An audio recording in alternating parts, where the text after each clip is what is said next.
$70,000. That's the dollar value of the inventory I was stuck with and legally not allowed to sell. $30,000. That's the revenue lost every month this listing was inactive. $400. That's the amount of reviews I lost.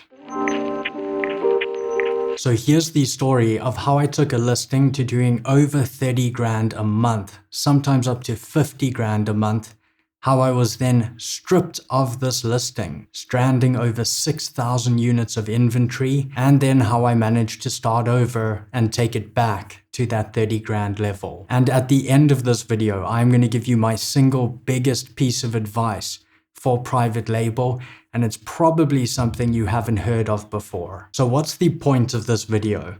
Well, it's to show you that number one, even in the worst situations, you can get back to where you were. And included there is I want to share the strategies I use to do that, as well as the resources I put to use in that process. And I'm going to be explaining a couple critical performance areas and what they actually mean and how you can read those in your reports. And so we start off in 2020 and things were good. As you can see on screen here, I've downloaded the reports for a variety of months. Now you can download these same reports by going to Reports in Seller Central, Business Reports, and then go to Detail Page Sales and Traffic. And once you download them, you'll get these columns amongst others. But in February 2020, you can see we were doing about 36,000 in sales a month for this listing. Our unit session percentage was actually quite low at 13%. And then we can see our sessions, page views, and our total order items. And I quickly want to break down what each of these mean for you. Sessions. Now, sessions track the number of unique visitors to Amazon in a 24-hour period. So you can think of this as a physical store. And if a customer comes and visits that store on a given day, that is one session. But remember, that customer might pick up multiple items in that store. They might even pick up your item multiple times while in that one visit in that store. And this is why you might have multiple page views, but only one session. And this is often why your page views are much higher than your sessions. And that leads well into page views. Now, page views, this is a visit to your specific listing.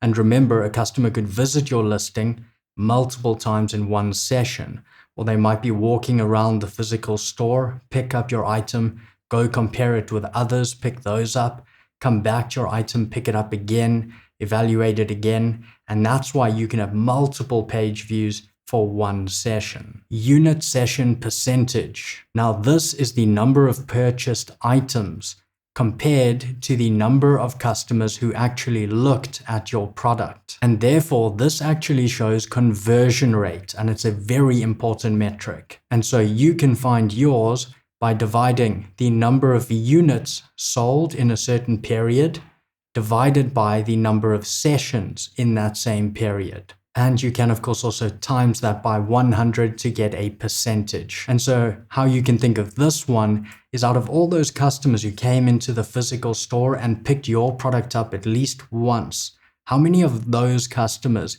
actually purchased your product? And so with a bit of knowledge of the data here, we can see February 2020, what those metrics were. You can see quite a low conversion rate there, but good sales.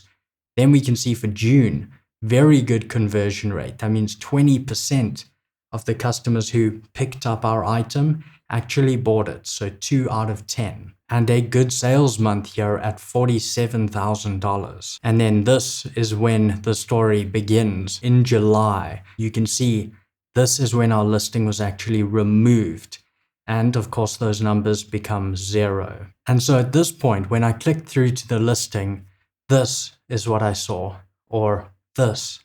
So this listing was deactivated without warning, without explanation. And saving you the boring details, I investigated this, eventually got an email like this, except it was for a copyright infringement. And so a big company had said that I was using their mark on my product to make sales. And so what Amazon does is they quickly just remove the listing so they are not party to that infringement. And so many lawyer fees later and proposals and trying to be reasonable, became clear we were never getting this listing back.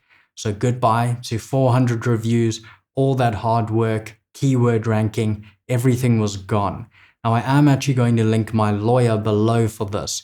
Very, very good in this area if you ever have a problem like this. Now that sounds bad, and it is, but what was even worse was that now we had $70,000 of inventory stranded that we could not sell because it bared this mark. The joys of entrepreneurship. So what did I do? Well, a few gray hairs later, I decided the best path was just to start from scratch again. So step number 1, this was to adapt the inventory that I already had. We had to ensure that that mark was no longer present on the inventory. Now, luckily, some of that inventory was still at the manufacturer, so that was very easy to change. In fact, they did that free of charge because of our long-term relationship. But what was much harder is the other half of the inventory was already in Amazon's fulfillment centers. But eventually I found a screen printing company in the US because, of course, here you're going to have to find a US-based company that can adapt inventory for you or help receive these products for you and then make changes. They agreed to do so. I created a removal order from Amazon and sent the inventory to them. Step number 2 is to click the like button, but also to create a new listing and new codes. Since we were starting over, we needed a new listing generated from a new GS1 UPC or EAN, and of course we needed new physical codes, and that is our FNSKUs, these ones that go physically on the product. Those needed to be changed because the ones currently on the inventory are linked to the deactivated listing. We have to link that inventory to the new listing. So we would download new FNSKUs and send those on to the manufacturer for half and to the screen printing company for the other half. Now the manufacturer knew exactly how to package the product, polybags, suffocation warnings, all of that. But the US company did not. And so they had to be informed exactly how to do that. And luckily for us, there are a lot of third-party sellers who actually sell polybags and suffocation warnings and all these things you might need. So if you're ever in a situation like this, you can get that locally. Step 3, this was to find or use a 3PL. And so since this is now a new listing with no sales history, Amazon doesn't want a lot of inventory for it until it's proven, particularly if there are restrictions, which there were at this time. You might have to have a 3PL help receive and store that inventory outside of Amazon centers and slowly send in batch by batch. As you build up sales and sales velocity, that restriction or inventory limit will rise and you can send bigger batches, and then you can remove the 3PL and send direct from your manufacturer. But also, at this point, this de-risked the situation. I didn't want a mountain of inventory sent back into Amazon, and then they told me there's still a problem. And so, especially short term, I wanted to de-risk the situation without more infringement claims or somehow that company saying that we hadn't fixed the mark enough. And you can learn more about 3PLs in this video here. Step 4, ship the first pool of inventory. So I began with the inventory pool at the manufacturer still in China. That was a quicker one to fix because they knew exactly how to do everything. And so that was sent in first to the 3PL and then in batches to the Amazon fulfillment centers. While this was occurring, the inventory that was US based is being removed from the fulfillment centers to the screen printing company and starting to be adapted. Step 5 was to launch the product. So at this point, I readied up my old PPC campaigns because it was for the exact same product.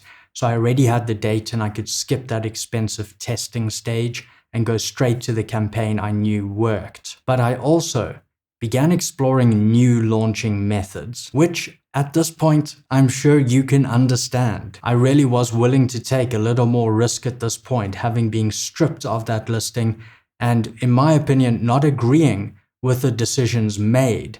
I didn't believe there was a major problem or that this went fairly, so to speak. And so I actually used a focus group launch method, which you can learn much more about here, but it is extremely effective. And of course, you need to make your own business decision on that and whether you think that's something you want to do or not based on risk. And step 6 is to regain reviews and ranking. And so today we are back at over 200 reviews, doing over 30 grand per month in revenue, and we're ranking on page 1 for most of our major keywords. And so we relisted in 2021 March. So it was a lot of downtime. It was a very, very big hit, but there was a lot we needed to sort out. In fact, it took over a month just to work out what the issue was in the very beginning. But that's when we relisted. In April, we moved up past 10 grand per month. In May, 20 grand a month. And in June, we finally got to that 30 grand a month level. Another noteworthy thing here is that our conversion rate or unit session percentage is actually even higher after relaunching this product. So my biggest piece of advice right now, whether you are busy manufacturing a product for the first time or you're already selling a product, particularly if you're already selling, take a very close look at that product. The entire base product that you're buying from the manufacturer, the packaging, everything else, and examine it for marks, emblems, icons, anything like that. It might be something which is just usually on a product in your niche.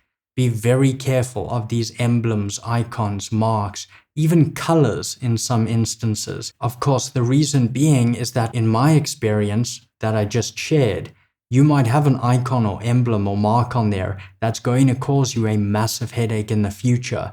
And this only happens when you gain a lot of traction, when you begin selling very well, ranking well, and you become more visible, because big companies literally have legal teams dedicated to finding people and companies misusing their marks. And that is when you're going to get an email from them.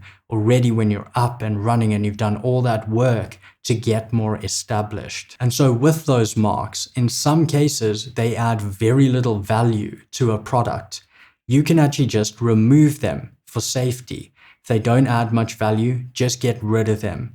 In the cases where they add a lot of value to the product, create your own. Be unique and just replace those marks with your own unique version. And lastly, if you still want to use the same mark and you're pretty sure it's not protected, it could be again a color, icon, emblem, anything. If you still want to use it, do some research on protected IP in your final marketplace. Just always keep in mind, it is not your manufacturer's responsibility to check the IP protection in your final marketplace.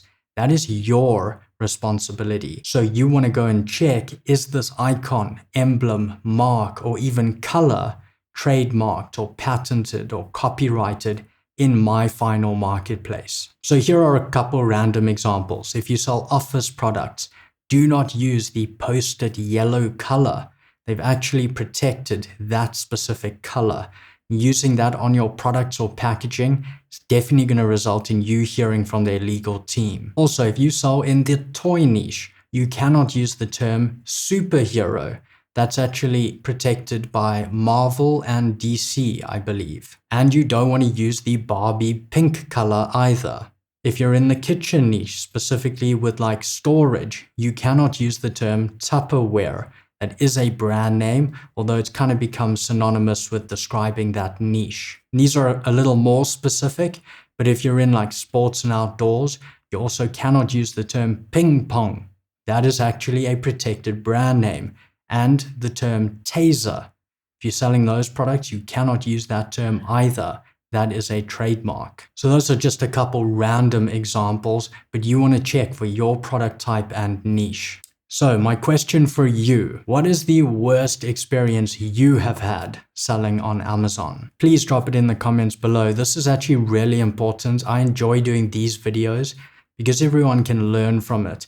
Sharing your experience below, it's definitely going to help someone else who might be about to make that mistake. So I look forward to reading those below. And if you like these type of strategy experience videos, you're really going to like the two I have linked in the end screen in a moment. If you found the hidden product in this video, remember, comment below what is the product and the timestamp. If you're the first to do that on this video, you enter this month's draw to win our priority products. And if this was helpful, smash like, remember to subscribe to the channel, and I will catch you in the next video.